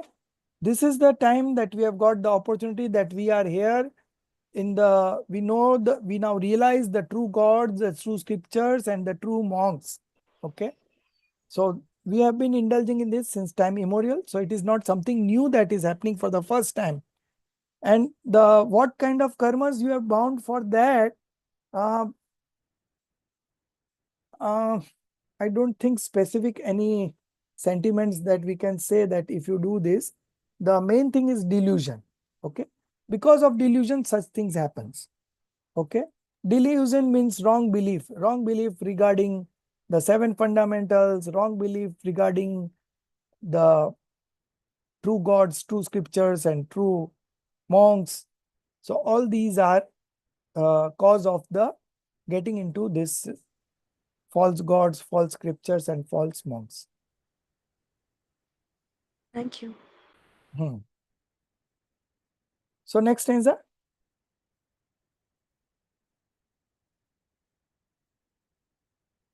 Next. Yes, 15th. The grandeur of right belief with woeless conduct.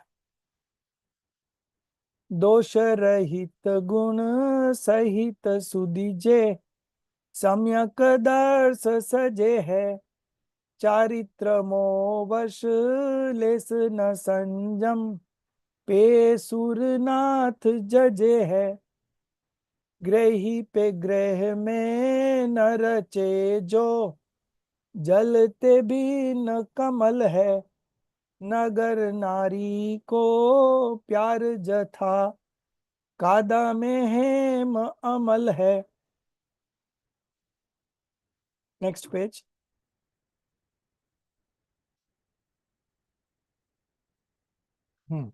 The person with right belief with woeless conduct is on the 4th stage of spiritual development.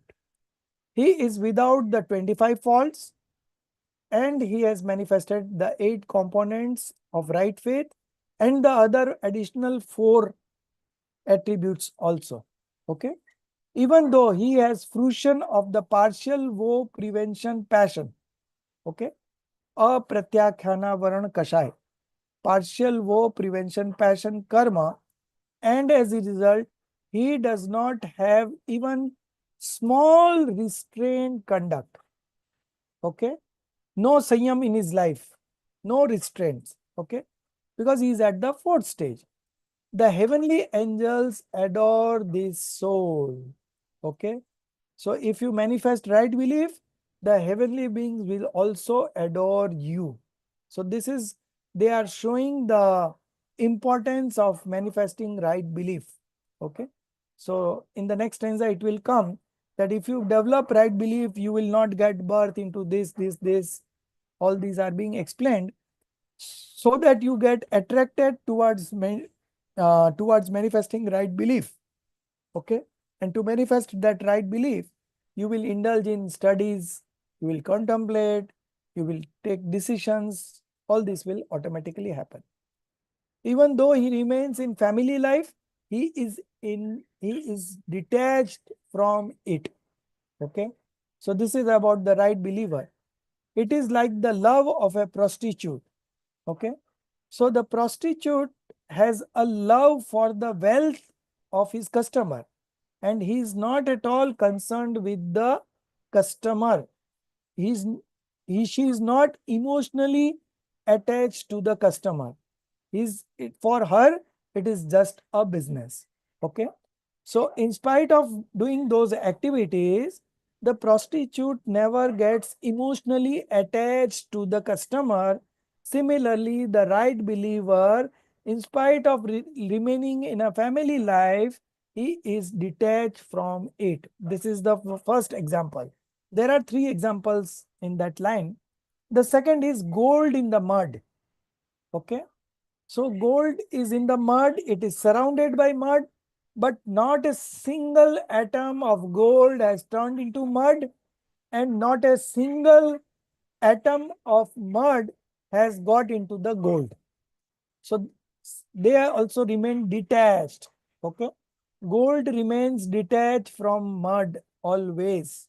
Okay. So this is the second example. And the third example is about lotus remaining untouched by water. So there is a very famous story about Bharat Chakravarti. One followers of him came to him and asked Bharat Chakravarti that you are a right believer and you have so much of wealth with you, so much of associations with you. How can you remain detached? So Bharat Chakravarti told them that he gave him a mug and oil was poured into it. It was full to the brink. And then he said, you carry this bowl with you, and these two sepoys of mine will go along with you. And if a drop falls on the earth, they will kill you.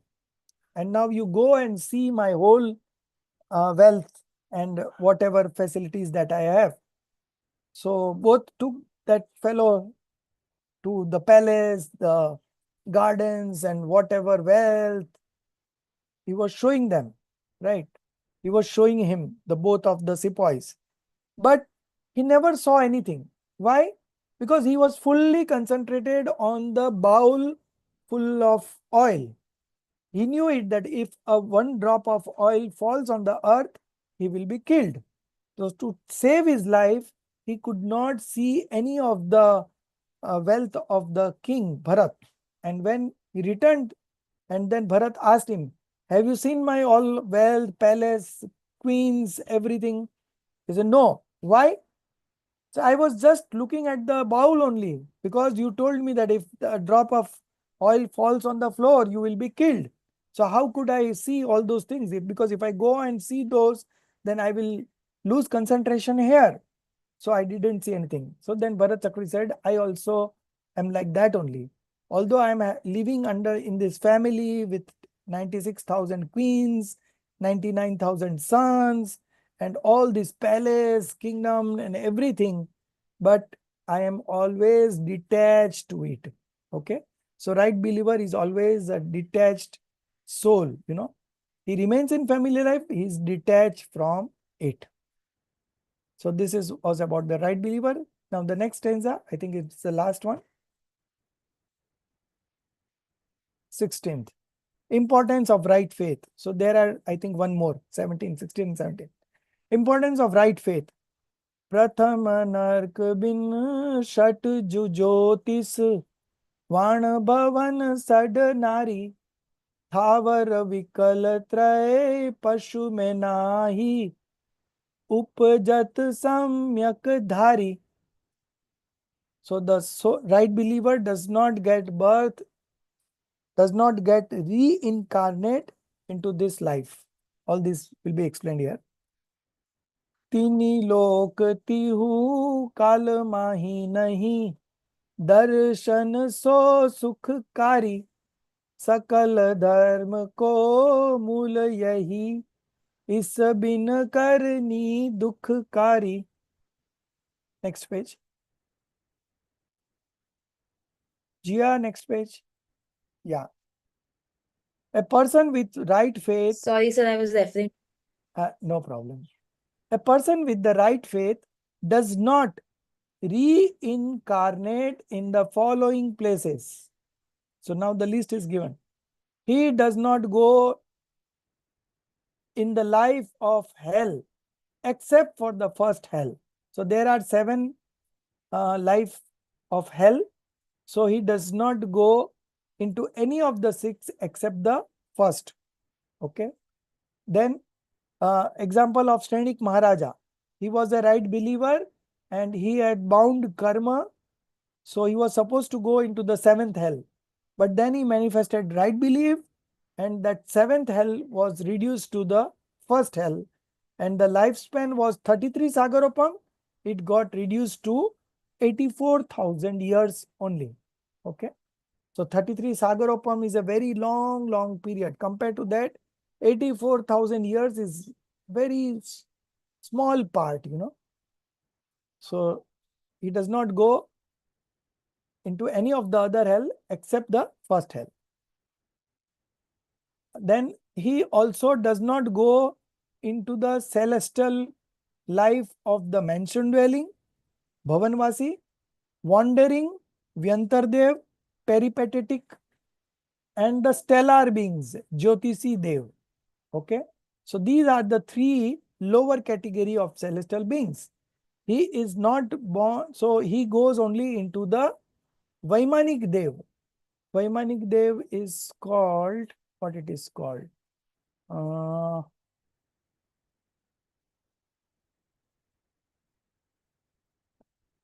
Which type of celestial being? Empirical, right? Empirical celestial being. He goes only into empirical celestial being state.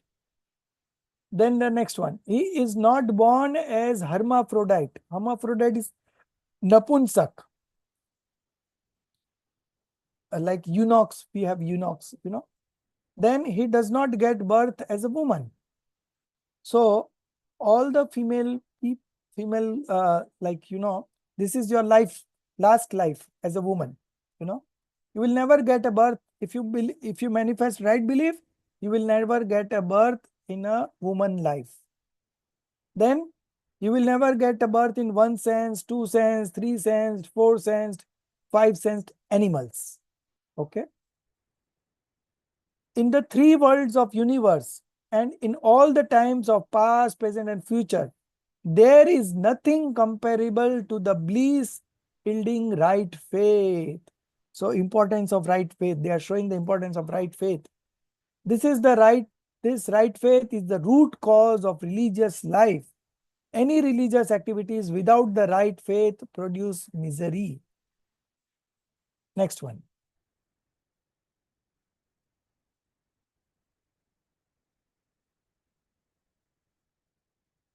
Hmm. 16th we have done. Yeah, 16th we have done.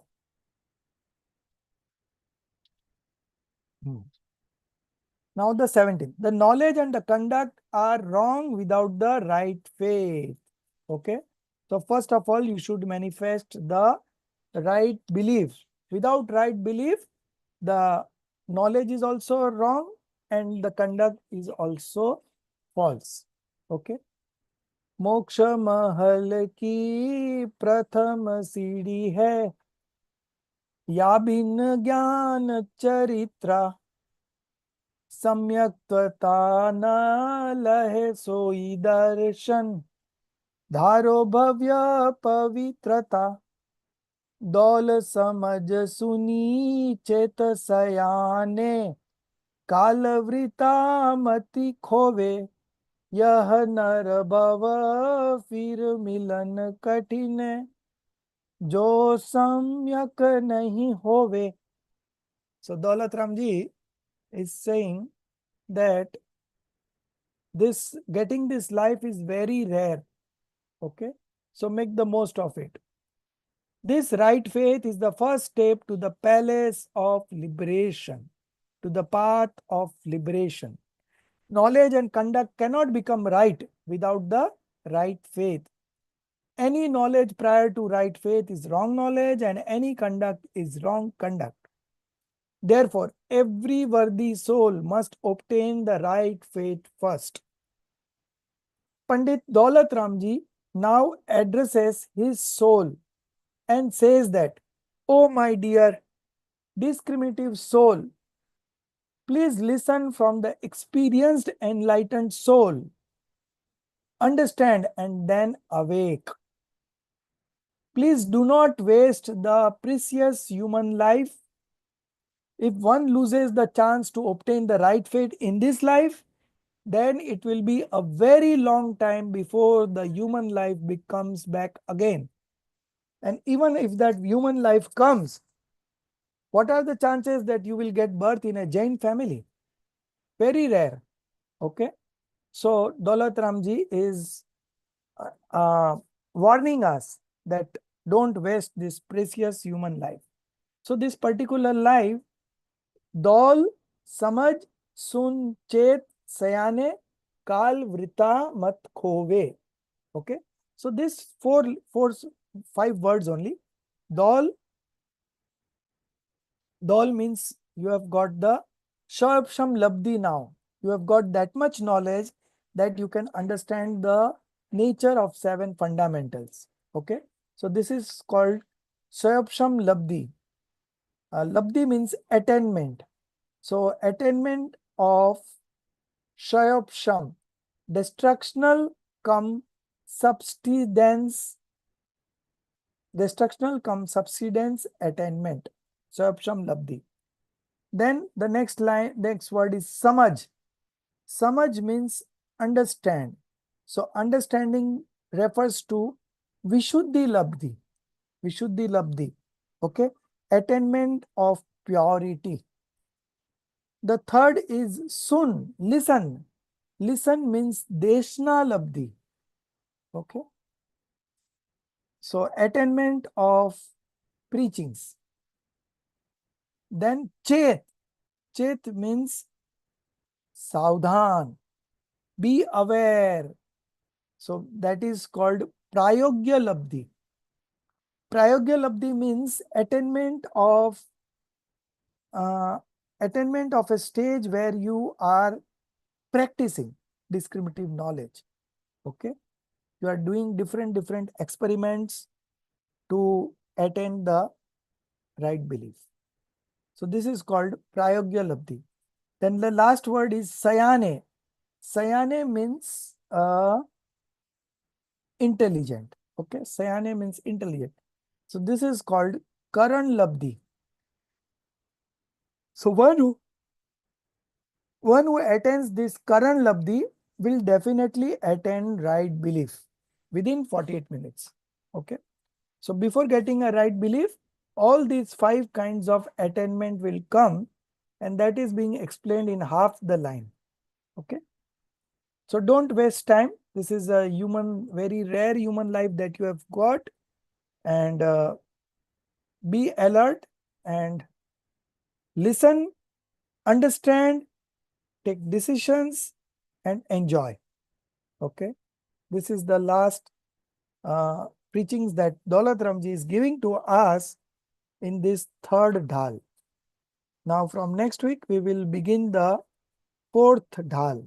Okay, so fourth dhal, first of all, there is a descriptions of about the right knowledge. Okay, so what is the difference between a right knowledge and a right belief? Okay, so I will just 3-4 minutes are left, so I will just explain the difference. So next week we don't have to see at that difference. I will also share a difference in a chart, through a chart in Hindi, but somebody would have to translate it into English. Okay, otherwise I will get it translated, no problem. I'll get it translated on Monday, no problem. So what is the difference? First difference is about the attribute. Okay, right belief is an attribute of faith, and right knowledge is an attribute of knowledge. Then the difference is there in the characteristics. What is the characteristics of right belief?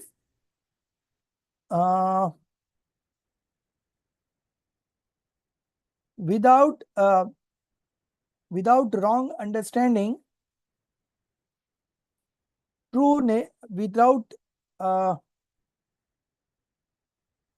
without wrong understanding, okay, belief in the 7 fundamental elements.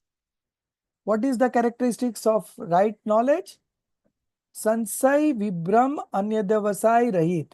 Sansai is doubt. Vibram is a false belief. And anadyavasai is indecision. So devoid of these three is the right knowledge. What these three? Doubt, wrong belief, and indecision. Because these three are the flaws in right knowledge. The third point of difference is the work. What each functions. So the functions of right belief is to take you to the path of liberation. What is the function of right knowledge? So you have come to the path of liberation. Now, if you face any hindrances, so that hindrances would be removed by the right knowledge. Okay.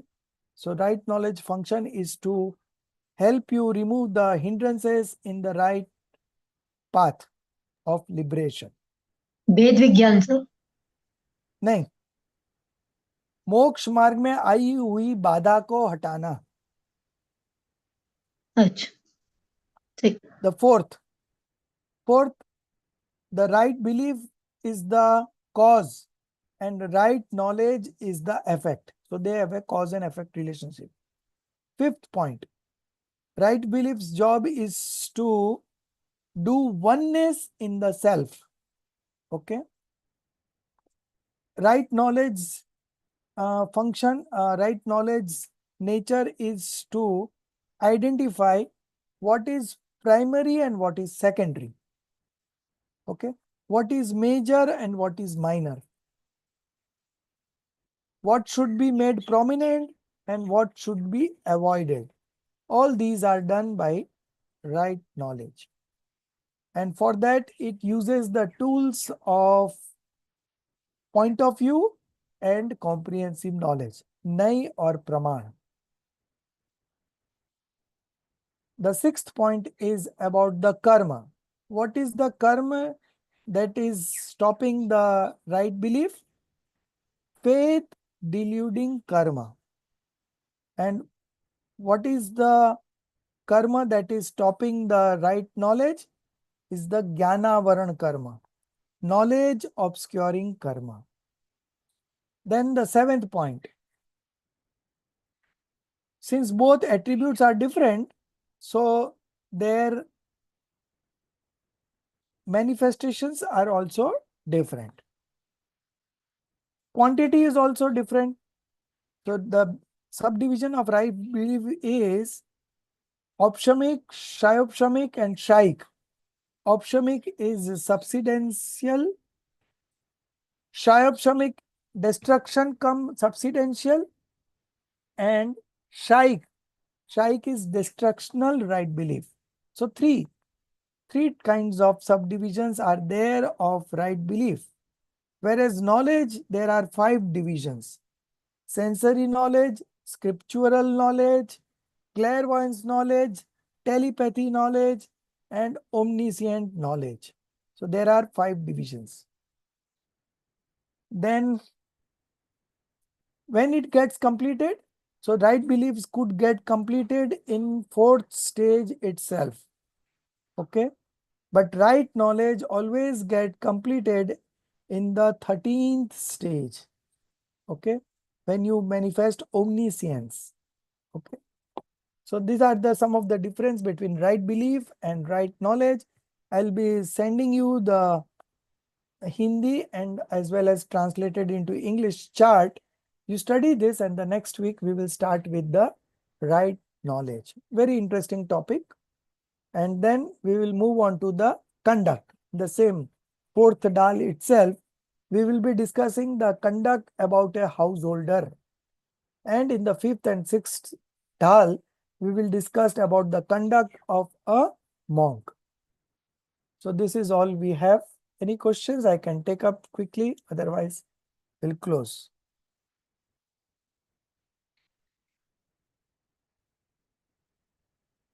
Okay.